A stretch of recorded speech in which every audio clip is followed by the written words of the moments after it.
Welcome, Central Indiana sports fans, to the Central Indiana Sports Report for my new podcast. Greg and his friends talk sports every day for about 20 to 30 minutes. My friends and I are talking about whatever Central Indiana sports fans are talking about. And coming up today, Monday, March 9th, 2026, got to focus on just a couple of things because I got really behind with some family stuff this weekend. So, going to focus on high school basketball sectionals, the men's Big Ten basketball tournament coming up this week, and the Colts, which is where we'll be starting today after they made a big signing and a shocking trade. Sorry, IndyCar fans and Pacers fans, don't have time today. We'll get back to all of that starting tomorrow. Coming up, my friend Jake Dunn will join us to talk about Purdue's loss to Wisconsin, dropping to the 7th seed and possibly playing IU in the Big Ten tournament. And my friend Grant Shouse joins us to talk about IU's loss to Ohio State and the upcoming tournament. By the way, once we get the Central Indiana Sports Report to where it's headed, my family events won't cause any disruption in the podcast. But for now, it does. And it's going to happen from time to time. I'm sure you'll forgive me. We're getting closer, though. Once we do, it will truly be every day, and all our weekly shows will truly be every week. At least that's the plan. Speaking of which, no Pacers report this week. There is, however, a Fever report we released earlier this morning. And later this week, we will have a Big Ten preview. And we hope to have IU preview and a Purdue preview on their own. As our focus this week shifts to Blackford, Oak Hill, Lapel, Mount Vernon, Delta, Liberty Christian, Carmel in high school basketball, and Purdue and IU in college basketball. Of course, we'll still have all of the same IndyCar and Pacers coverage we'll normally have going forward. Thank you so much for joining us. My friends and I will be back tomorrow, and the next day, and the next day, and the day after that. Michael Pittman has been traded to the Pittsburgh Steelers, and the Colts are going to pay Alec Pierce $30 million a year. Almost $30 million, 4 years, $116. Man, he better be really, really good. The Colts are banking him on being a high-end wide receiver one at that price. They're asking him to put numbers up that I'm not sure he's capable of doing. Also, for Pittman, a consummate pro, they got a late swap of draft picks. Ugh. It does open up salary that they desperately need to overpay other players.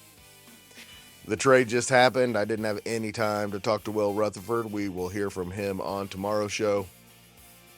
But I know exactly how he's going to feel about this because it's the exact same way I feel about it.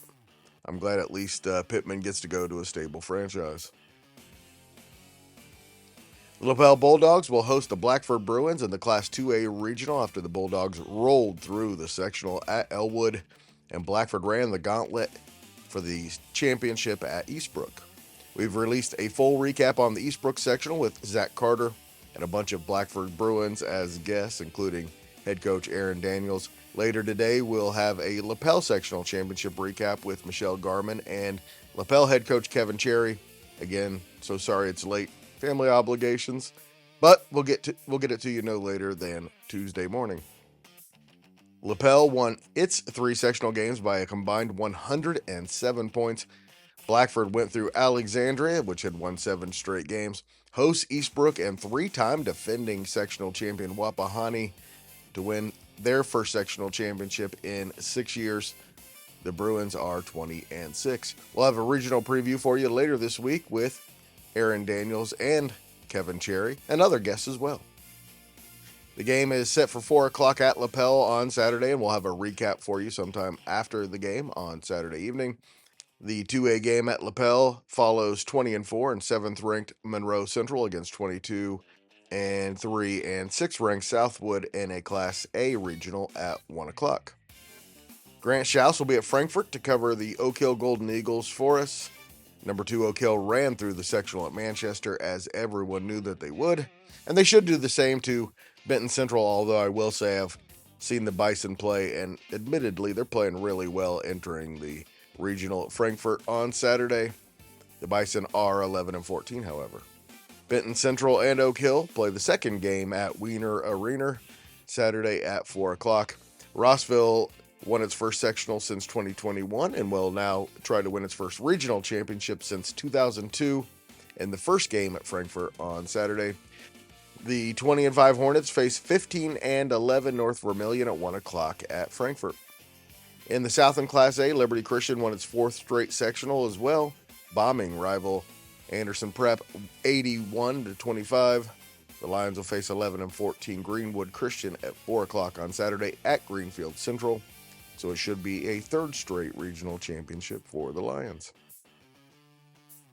And in Class A is where you find the big upset, and that is Carmel taking down number 1 Fishers 50-49 on Saturday night in the sectional championship game at Noblesville. The Greyhounds' first sectional championship in 5 years. They should probably also win their first regional championship in 5 years on Saturday. They play at Newcastle at 4 o'clock against a pretty good 19-7 Fort Wayne Snyder team. In the South in Class A, it's back-to-back sectional championships for number 4 Mount Vernon after the Marauders beat Greenfield Central 64-50. Now they'll try to defend their regional title against number 3 Pike at Southport at 4 p.m. on Saturday. The Red Devils beat Brownsburg 79-68. The Red Devils haven't won a regional championship in 14 years, but they beat Mount Vernon in overtime about a month ago.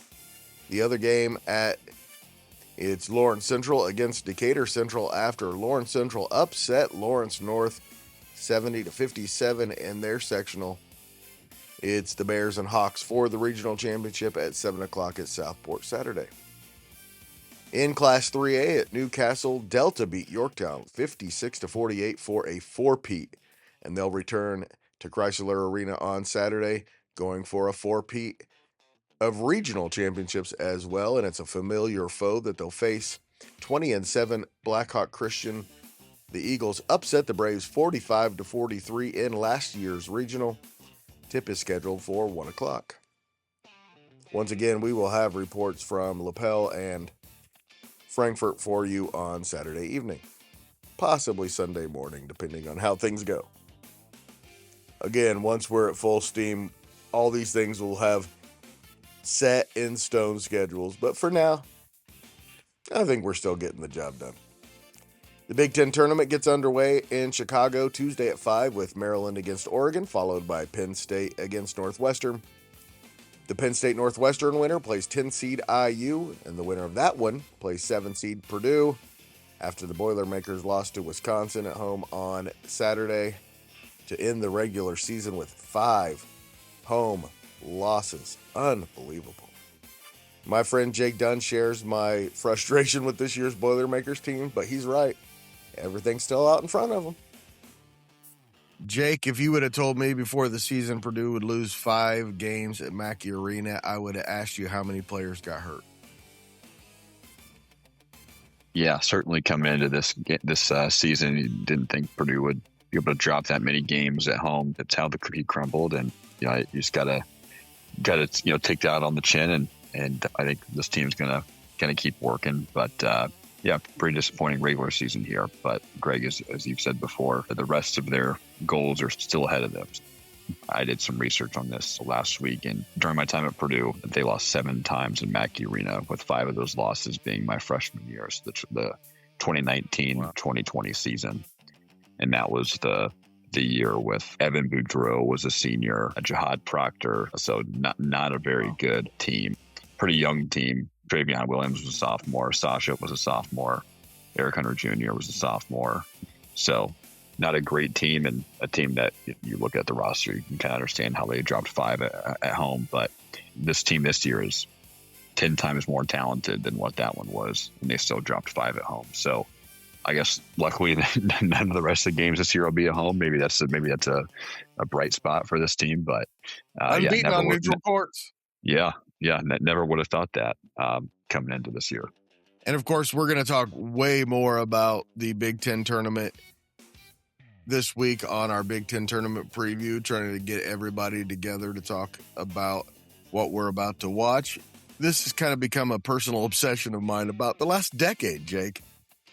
How have IU and Purdue not played each other in the Big Ten tournament in 28 years? And now it could happen. IU as the 10 seed will play the winner of the 15-18 matchups, the winner of Northwestern and Penn State. IU and Northwestern just played a couple weeks ago, and Northwestern ended up winning at IU. So that would be a pretty good matchup. The offense isn't necessarily the problem right now, but they just can't stop anybody. That's the issue there. I think he needs to make some personnel change, at least line up. Maybe not who plays, but who plays together. And I just thought we'd see that by now. We thought we'd see him go a little smaller, and they just haven't. I feel like Oscar Cleft, he's looked a lot better, a lot more focused, and a lot more energized, which is great. But in this game against Wisconsin really flipped the script from that first matchup in Madison. The biggest story of that game was Wisconsin's 3-point shooting. They went 4 for 25 from 3 in that first matchup. And Greg, I think we talked that they're probably going to shoot better than that typically on Saturday, and Mackey Arena, they made up for that. So they went 18 of 34 from 3, which that's just crazy. And some of those shots, Jake, were just insane. Yes, they were. And the only place those go in were by opponents at Mackey Arena this year. Sure seems like it anyway. We talked about how Wisconsin hit 4 threes in that first matchup the entire game. In the first 3 minutes, it felt like that Wisconsin hit 4 threes in the first 3 minutes of the game. So they'd already matched their entire total from the previous game in the first few minutes of the game. And Purdue did something that they almost never do, and that's lose when they score 90 plus points. So Purdue scored 93 points. Historically, it's been almost a guaranteed win. They had won 134 straight games when scoring 90 or more. That's a streak dating back to 1987. But because of Wisconsin's hot shooting and Purdue's defensive scheme to, I guess, allow them to shoot that well, it's the first time they've lost when scoring 90 or more points since 1987. Wow. What if I told you I remember that game? I do remember that game, although I don't specifically remember watching it. I more remember reading about it years later that Gene Cady told the players after that game he would never allow them to play a run-and-gun style again after losing to Iowa State. I believe it was 104-98 maybe at Mackey Arena. And someone had lost, and I think Purdue was about to go to number 1 in the rankings, and then they lost that game, and it never happened. I remember reading in a book about Gene Cady. There's a John Feinstein book and a Mark Monteith book. It was in one of those. IU definitely needs 1 win. I think it probably gets into the tournament with 2 wins if they can beat Northwestern and Purdue. Let's hear from my friend Grant Shouse, get his thoughts on IU's potential fate going forward. Well, Grant, now it's going to take a big performance in the Big Ten tournament. You're almost going to have to win the whole Big Ten tournament, right? You've shot yourself. A couple of wins will do it, I think, Grant. I think if you can get to Saturday, maybe even Friday, if you can win 2, if you can win Wednesday and Thursday, maybe you might be in, depends who you beat.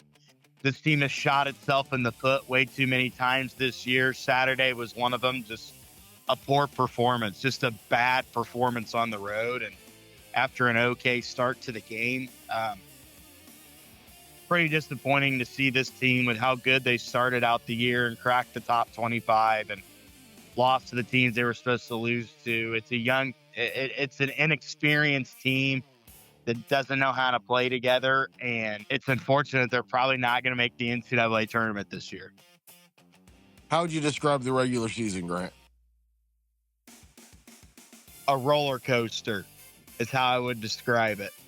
A really good roller coaster. A lot of ups, a lot of downs, a lot of false anticipations, and disappointing to an extent. Just disappointing the way they performed when they needed to perform. It seemed like every game this year that they needed to perform, they needed to play well, they just crapped it away and they just played bad.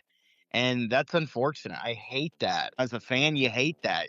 You want to see your team compete at the highest level when it needs to step up and compete. The one exception being maybe the Purdue game when they won at Assembly Hall was the time they played up to their competition. They squandered so many opportunities to be in the NCAA tournament. And now with a first round exit of the Big Ten tournament, if that's what happens on Wednesday when they play, then that's what happens, and the season's probably over. I don't know if this team would accept a postseason bid to the Crown or to the NIT or what, but the NCAA tournament hopes look to be way in the rearview mirror now. Well, they're going to be the 10 seed. Anyone you want to avoid or anyone you want to play? I'd like to honestly have another crack at Northwestern, I'd say. I think Indiana can beat them this time. They should have beat them the first time.